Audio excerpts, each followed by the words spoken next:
بسم اللہ الرحمن الرحیم رب اشرح لی صدری ویسر لی امری واحلل عقدۃ من لسانی یفقہوا قولی۔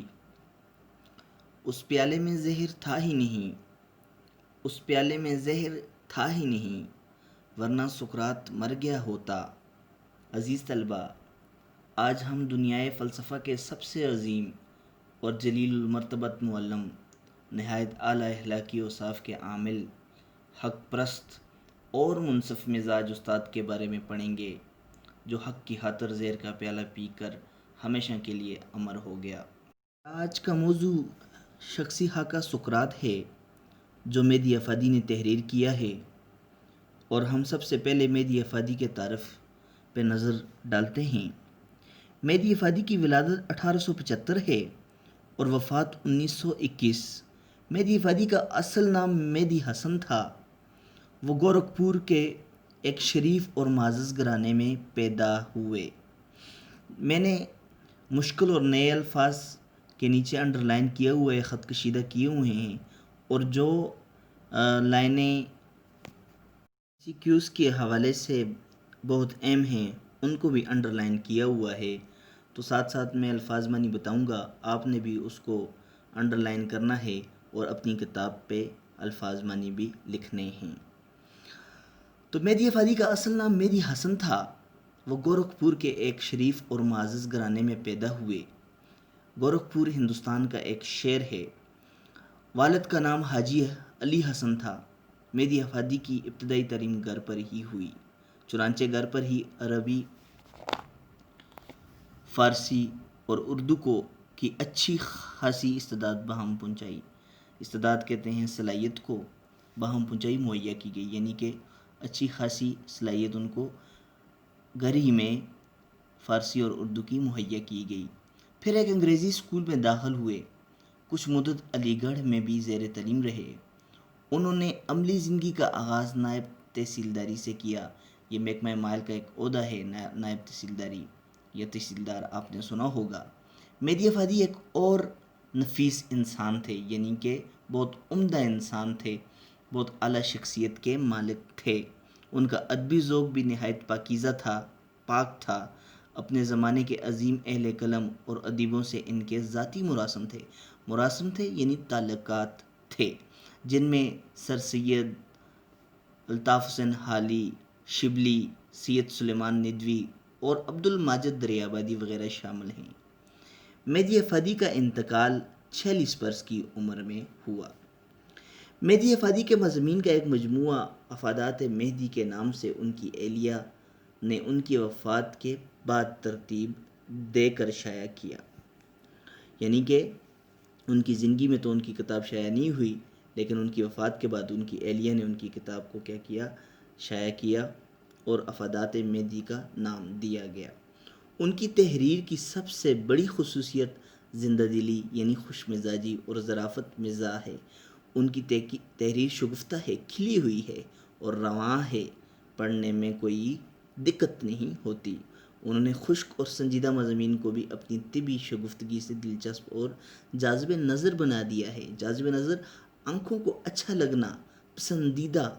انہوں نے اپنے دلکش اسلوب بیان، یعنی کہ پسندیدہ اسلوب بیان کرنے کا انداز اور جمالیاتی نقطہ نظر کی بدولت مقبولیت حاصل کی ہے، مشہور ہوئے ہیں۔ اردو ادب میں انہیں رومانی تحریک کے محرکین میں شمار کیا جاتا تھا۔ ہاں جی، اصلاحی تحریک کے مقابلے میں رومانی تحریک نے جنم لیا اردو ادب کے اندر، اور رومانی تحریک کے پیدا کرنے والے یعنی کہ بانیوں میں سے وہ بھی تھے۔ ان کی ایک ہی کتاب ہے جی، افادات مہدی، جو ان کی اہلیہ نے ان کی وفات کے بعد شائع کی۔ اب آتے ہیں ہم اپنے اصل موضوع کی جانب، یعنی سقراط۔ تو دیکھتے ہیں سقراط نے کیا کیا کارہائے نمایاں سر انجام دیے۔ سقراط یونان کے مشہور اور نامور حکماء میں سے تھا، یعنی کہ عقل مند دانا، حکیم سے ہے جس کا مطلب ہے عقل مند دانا۔ ایتھنز میں پیدا ہوا۔ ایتھنز یونان کا دارالحکومت ہے۔ یہ شہر کسی وقت میں یونان کا دارالسلطنت تھا، یعنی کہ دارالخلافہ تھا۔ اس میں یونیورسٹی بھی تھی۔ سقراط کا باپ ایک بت تراش تھا۔ یعنی کہ بت بناتا تھا. آبائی پیشہ کی رعایت سے ناطے سے رشتے سے آبائی پیشہ کی رعایت سے اس وحید اثر نے بھی سنگ تراشی میں مشق بہم پہنچائی. یعنی کہ وحید اثر زمانے میں یکتا زمانے میں مانا گیا. چونکہ یہ ان کا آبائی پیشہ تھا تو یہ بھی اس نے بھی سب سے پہلے بت تراشی کا ہی فن اختیار کیا مگر آخر اسے فلسفہ کی تحصیل کا شوق ہوا. یعنی کہ فلسفہ کی تعلیم حاصل کرنے کا شوق ہوا, تحصیل حاصل کرنا. چونکہ طبیعت میں قدرتی طور پر اعلیٰ درجہ کی صلاحیت موجود تھی, اس نے نہایت تیزی کے ساتھ فلسفے کا اثر قبول کیا. وہ ایک مشہور حکیم تھا یونان کا, ایتھنس میں پیدا ہوا. باپ اس کا جو ہے وہ بت تراش تھا. اس نے بھی آبائی پیشے کی وجہ سے یہی والا پیشہ اپنا لیا.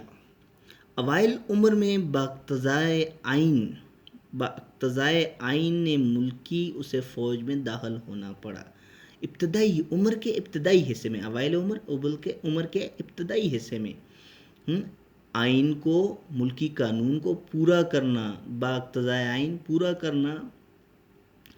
کرنے کی وجہ سے وہ کیا ہوا, فوج میں داخل ہو گیا, بھرتی ہو گیا. کئی لڑائیوں میں اس نے بڑے بڑے کارہائے نمایاں کیے, یعنی کہ کارنامے سر انجام دیے.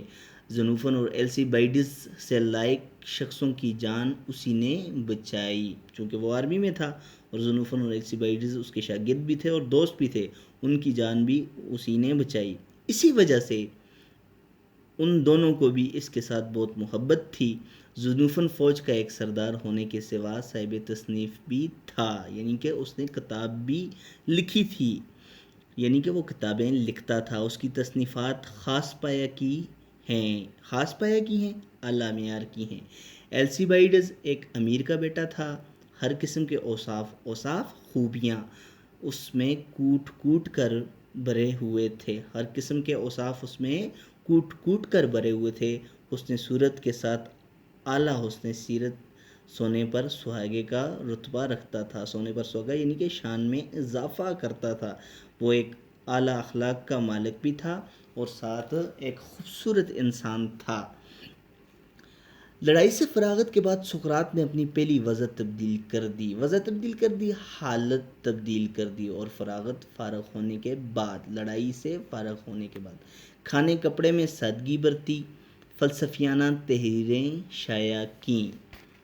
فلسفیانہ تحریریں کون سی ہیں جی؟ فلسفیانہ تحریریں جس میں چیزوں کی اصل اور ماہیت کے بارے میں بات کی جائے اسے فلسفیانہ کہتے ہیں, فلسفہ کہتے ہیں. ہم وطنوں کو پابندی مذہب کی تاکید کی کہ اپنے مذہب پر کیا رہیں, کاربند رہیں.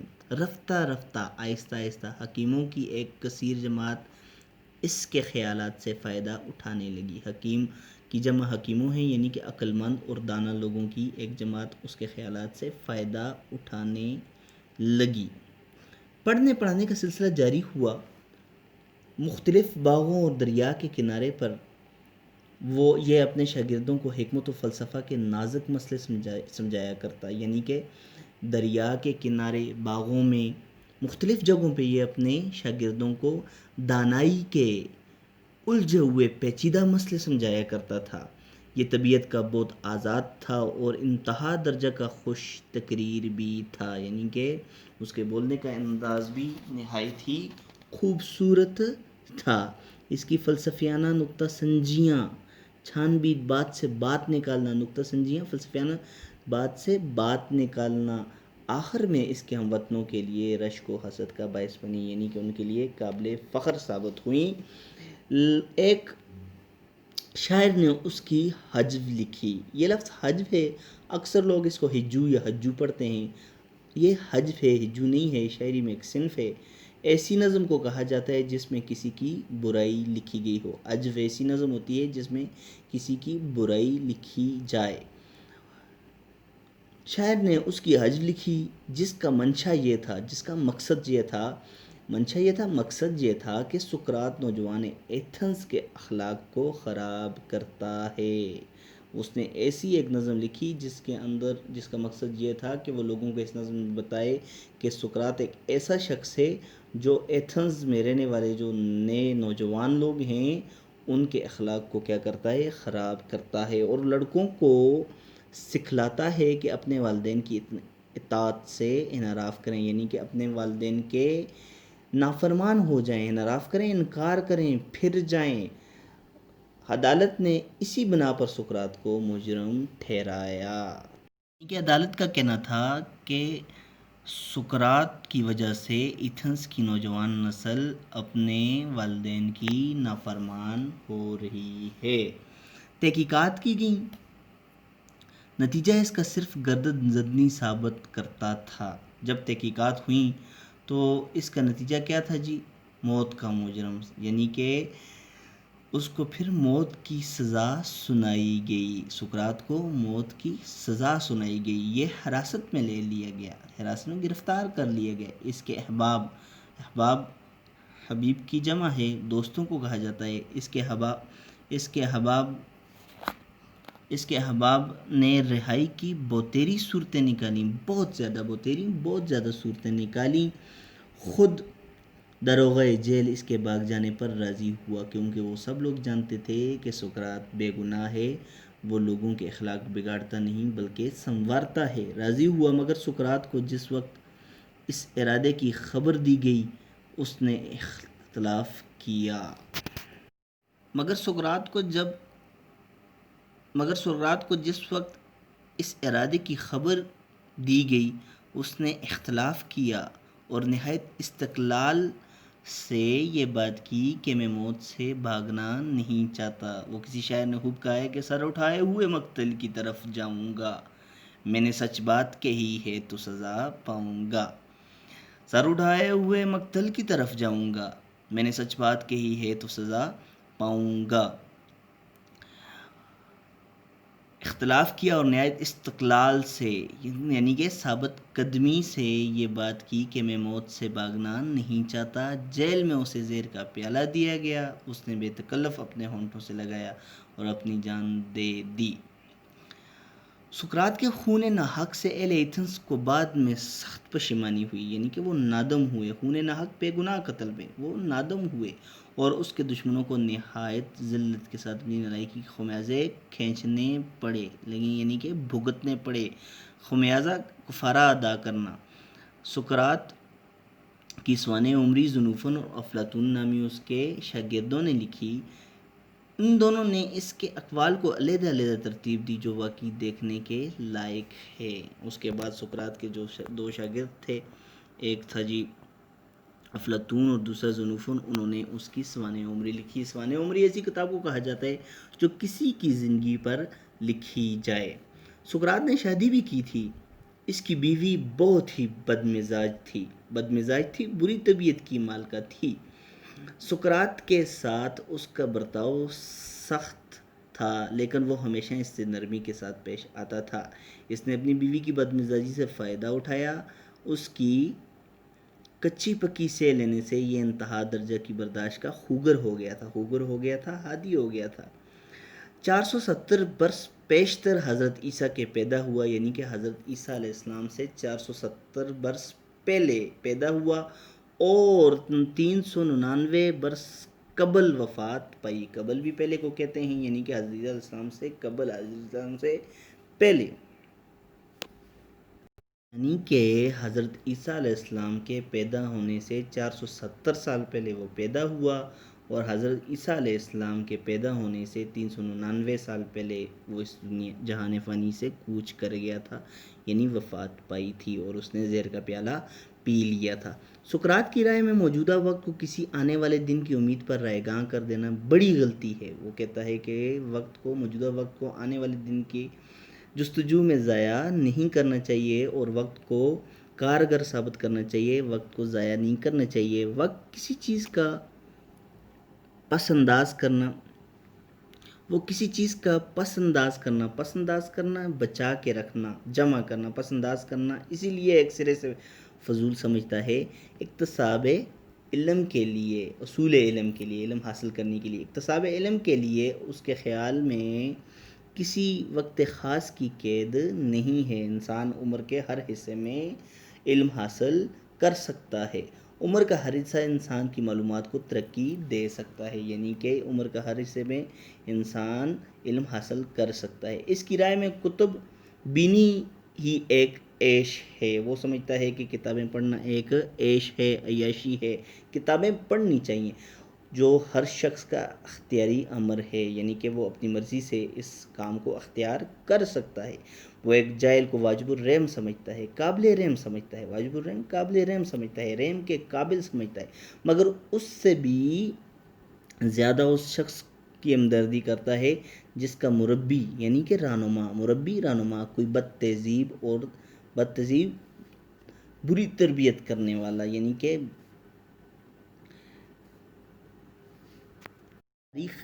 تاریخ خیال آدمی ہو، جس کا مربی، جس کا رہنما کوئی بد تہذیب و تاریخ خیال کا آدمی ہو، وہ کہتا ہے اعلی ظرف کی پہچان یہ ہے کہ دشمن کے ساتھ بھی معزز برتاؤ ہو، زیادہ سے زیادہ کوششیں اس کی یہی تک محدود ہوں کہ دشمن کو تکلیف دینے سے محفوظ رہ سکے۔ غیبت کرنے والوں یا ایسے لوگوں کو جن کو دوسروں کی برائی میں دلچسپی ہوتی ہے وہ شریف نہیں سمجھتا، ان کے ساتھ انتہائی رعایت یہ ہے کہ ان کو کمینہ کہا جائے، یعنی کہ وہ غیبت کرنے والے لوگوں کو اچھا نہیں سمجھتا اور کہتا ہے کہ ان کے ساتھ سب سے اچھی رعایت یہی ہے کہ ان کو ذلیل کہا جائے، کمینہ کہا جائے۔ آخر میں وہ ہر شخص کو اپنی کانشینس کی پیروی کی تاکید کرتا ہے، کانشینس یعنی کہ ضمیر کی پیروی، انسان کا اپنا ضمیر کیا کہتا ہے، کہتا ہے انسان کا اپنا ضمیر جو کام کہے اس کی پیروی کرو، اس کی تقلید کرو، اس کے پیچھے چلو۔ اس نے زور دے کر یہ بات بتائی ہے کہ صرف اصلیت پر نظر ہونی چاہیے، اس سے غرض نہیں دوسرے کیا سمجھتے ہیں۔ وہ عام مقبولیت کی خواہش کو ایک طرح سے جنون سمجھتا ہے، وہ سمجھتا ہے کہ شہرت جو ہے وہ ایک طرح سے کیا ہے، وہ جنون ہے، وہ دیوانگی ہے، وہ دیوانہ پن ہے۔ ایک مقام پر اس نے بہت چبھتی ہوئی بات لکھی ہے، یعنی کہ طنزیہ بات لکھی ہے، کہتا ہے کہ میں نہیں سمجھتا کیوں کر لوگ عقل کی مخالفت کو جائز رکھتے ہیں، یعنی کہ عقل کی مخالفت کو جائز رکھتے ہیں کہ عقل کی مخالفت کرنی چاہیے۔ کسی بات کی صحت پر ان کو یقین کامل ہوتا ہے، یعنی کہ سچائی، صحت کہتے ہیں سچائی کو، یقین کامل حقیقت یعنی کہ یقین ہوتا ہے، مکمل یقین ہوتا ہے۔ کسی بات کی صحت پر ان کو یقین کامل ہوتا ہے تاہم وہ اس پر کاربند نہیں ہوتے، کہتا ہے کہ مجھے سمجھ نہیں آتی کہ لوگ عقل کی مخالفت کیوں کرتے ہیں، جب کسی شخص کو سچائی پر یقین کامل مکمل یقین ہوتا ہے پھر بھی وہ اس پر عمل پیرا نہیں ہوتے، کاربند نہیں ہوتے۔ شاید کوئی خارجی اثر وجہ مزاحمت ہو، پھر کہتا ہے کہ شاید کوئی بیرونی اثر ہے جو وجہ مزاحمت ہو، جو اسے روکتا ہو یہ کچھ کرنے سے، مگر میں سمجھتا ہوں ان کے ارادہ ہی کا یہ نقص ہے، کہتا ہے لیکن میں سمجھتا ہوں ان کی نیت کا ہی یہ نقص ہے، خرابی ہے، حالانکہ کوئی بیرونی مزاحمت نہیں ہے جو ان کو روکتی ہے کہ ایک بات کی سچائی پر ان کو یقین بھی ہو اور پھر وہ اس پر کاربند نہ ہو، عمل پیرا نہ ہو، تو میرا خیال ہے کہ یہ ان کی نیت میں کھوٹ ہے۔ مجھے آج تک کوئی بات ایسی نہ ملی جس کی سچائی کا یقین ہو اور نہ کر گزرا ہوں، کہتا ہے میں نے آج تک کوئی ایسی بات نہیں دیکھی اپنی زندگی کے بارے میں، کہتا ہے مجھے نہیں ملی کہ میں جب ایک بات کی سچائی پر یقین کرتا ہوں اور پھر میں نے وہ کام نہ کیا ہو، لوگ کچھ ہی سمجھا کریں، مجھے ان کی مخالفت کی قطعی پرواہ نہیں۔ پھر کہتا ہے لوگ چاہے جو بھی کریں لیکن میں سچائی کو نہیں چھوڑ سکتا، سچائی پر کاربند رہوں گا، اس لیے میں ان کو داخل جمادات سمجھتا ہوں۔ جمادات کہتے ہیں پتھروں کو، تو کہتا ہے کہ ظاہر ہے ایک شخص جو ہے وہ سچائی جانتا ہے اور اس پر کاربند نہیں ہوتا، تو میرے خیال میں وہ میرے لیے پتھر ہی ہے، پتھر سے زیادہ کچھ نہیں ہے۔ عزیز طلبہ، آج ہم نے جو شخصی خاکہ پڑھا ایک نظر اس پر دوبارہ ڈالتے ہیں کہ سقراط جو ہے وہ یونان کے ایک مشہور حکیم تھا، ایک دانا تھا، ایک عقل مند تھا، اور سقراط کی رائے میں موجودہ وقت کو کسی آنے والے دن کی امید پر ضائع کر دینا بڑی غلطی ہے، اسی لیے وہ مستقبل کی خاطر بچت کرنے کو فضول کام سمجھتا۔ اصول علم کے لیے وہ کسی خاص وقت کا قائل نہیں تھا۔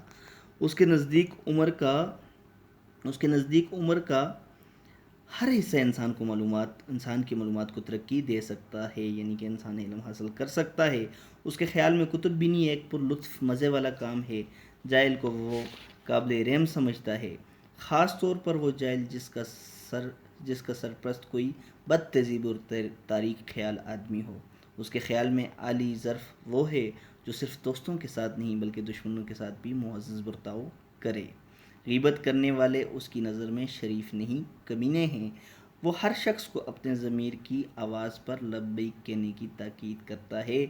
سچائی اور اصلیت پر ثابت قدم رہنا چاہیے، چاہے لوگ کچھ بھی سمجھیں۔ اور دیا جلا کے جو ظلمت کو جگمگا دے گا، خبر نہ تھی کہ زمانہ اسے سزا دے گا۔ عزیز طلبہ، یہ تھا ہمارا آج کا موضوع۔ تو اب آپ نے اس سبق میں سے مشکل الفاظ لکھنے ہیں اور 10 MCQs اس سبق میں سے آپ نے بنا کے بھیجنے ہیں۔ اللہ تعالیٰ آپ کا حامی و ناصر ہو۔ شکریہ۔